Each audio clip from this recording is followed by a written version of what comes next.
Hello, welcome to the European Open briefing for Tuesday, October the 31st. I'm Rafi Bajan, currency analyst at XM.com, and we're going to be having a look at what's happening in the currency markets today. The US dollar has come under pressure on fresh political uncertainty in Washington. Robert Mueller, who was the special counsel investigating the possible Russian collusion with Trump's campaign team, so that the investigators have charged 3 people linked to Trump's campaign team.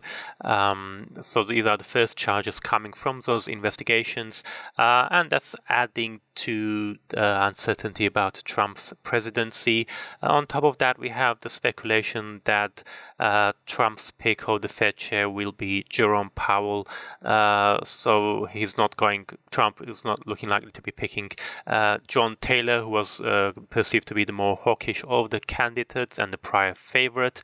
The Bank of Japan concluded its 2-day monetary policy earlier today. They held policy unchanged as expected and also cut their inflation outlook, which was also widely expected. But one of the new board members did argue for slightly looser policy.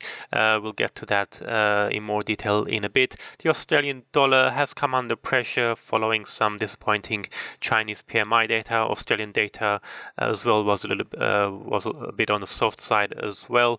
The New Zealand dollar is also down. The country's new finance minister said that he wasn't concerned about the currency's recent slide, while the euro has found little support, although it is steadier, on signs that the separatists in the region of Catalonia are not disobeying the government's decision to impose direct rule in the region. Let's begin first with the dollar. We can see that both dollar yen and the dollar index has been drifting down since those highs, 3-month highs we saw on Friday. Dollar yen briefly slipped below the 113 level to a 1.5-week low before climbing back above it. Dollar index is currently trading around 94.50. So the reports came yesterday that the special counsel Robert Mueller, his investigators have charged 3 people. One of them was actually charged a few months ago, but those details have only been just revealed.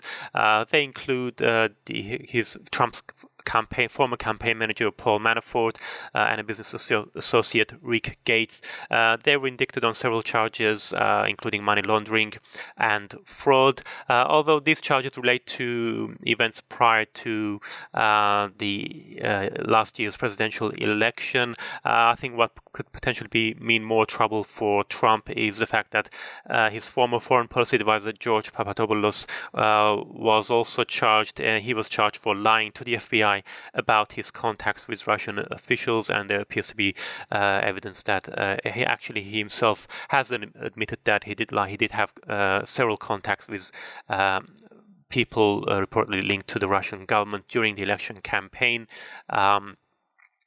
So it remains to be seen whether or not that's going to lead to other developments and potentially something linking Trump to possible collusion with Russia. In the meantime, we have that announcement coming on Thursday by President Trump that his decision on who he wants to be the next Fed chair. Reports suggest that Fed Governor Jerome Powell is the most likely candidate to be appointed. The prior favorite was John Taylor, an economist at Stanford University, and he was seen by markets as to be the most hawkish out of all the candidates, and that's one of the reasons that contributed to the recent dollar-yen rally. And if Jerome Powell is confirmed, that could potentially lead to some further losses for the dollar, although we do have a rate hike coming up in December. recent data has been on the positive side, so that would obviously potentially limit any losses should Powell be appointed. And also we do have the FOMC policy meeting starting today. The Fed isn't likely to raise rates in November, but they will probably signal a move for next month. Let's look at the Bank of Japan now. We also had, apart from the Bank of Japan, quite a number of data releases out of Japan, including household spending. The year-on-year rate disappointed, coming in at minus 0.3%, though month-on-month it beat expectations, rising by 0.4%. Unemployment rate was unchanged at 2.8%, but industrial output, the preliminary estimate for September,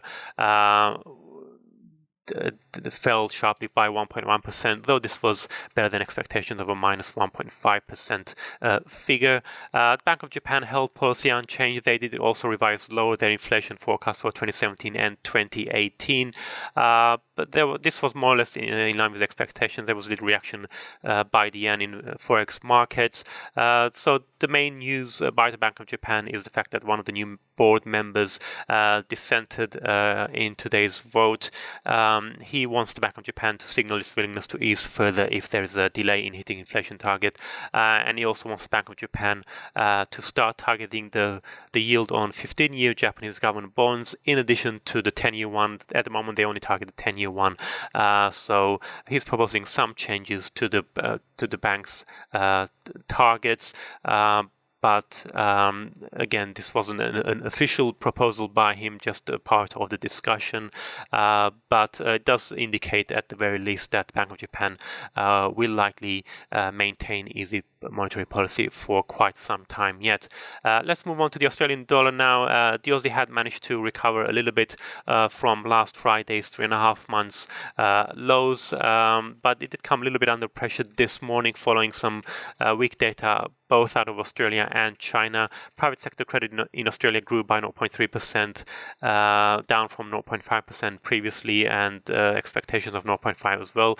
Housing credit was also slower, but the main impact was from Chinese PMI numbers. The NBS manufacturing PMI fell unexpectedly from 52.4 to 51.6. Forecasts were for a milder drop to 52. The non-manufacturing PMI or the services PMI fell from 55.4 to 54.3. That's quite a big drop. It is being reported that one of the reasons why activity slowed during the month was because of new measures taken by Chinese authorities to curb pollution by heavy industries, and this could also potentially lead to lower demand for raw materials exported, which are exported by Australia to China, and that could also explain why the Aussie was particularly hit by those Chinese numbers this morning. And across to New Zealand, the kiwi is still struggling. We can see that it has fallen sharply from those 2-year highs we saw back in July. It had hit a 5-month low of 0.6816 against the US dollar on Friday. It's heading back towards those lows today. The new Finance Minister, Grant Robertson, said that he isn't particularly concerned about the Kiwis slide.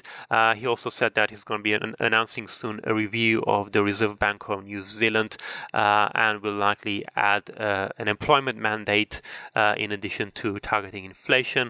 Although Robertson did confirm that they're not going to be changing the inflation target. Currently at the RBNZ is targeting inflation of between 1 to 3%.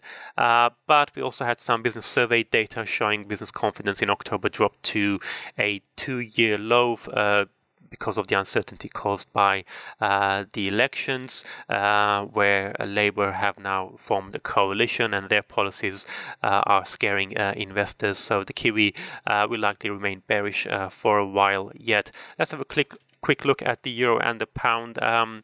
The situation in Catalonia appears to be easing, at least for the moment. There's appears to be little signs that regional separatists are not abiding by the central government's decision to dissolve parliament and call fresh elections there. but it looks like the ousted Catalan president, Carlos Puigdemont, has fled to Belgium and will probably apply for political asylum there, because if he was to remain in Spain, he would likely be charged and jailed for running that illegal independence referendum. The main focus later in the day will be flash GDP and inflation numbers for the Eurozone.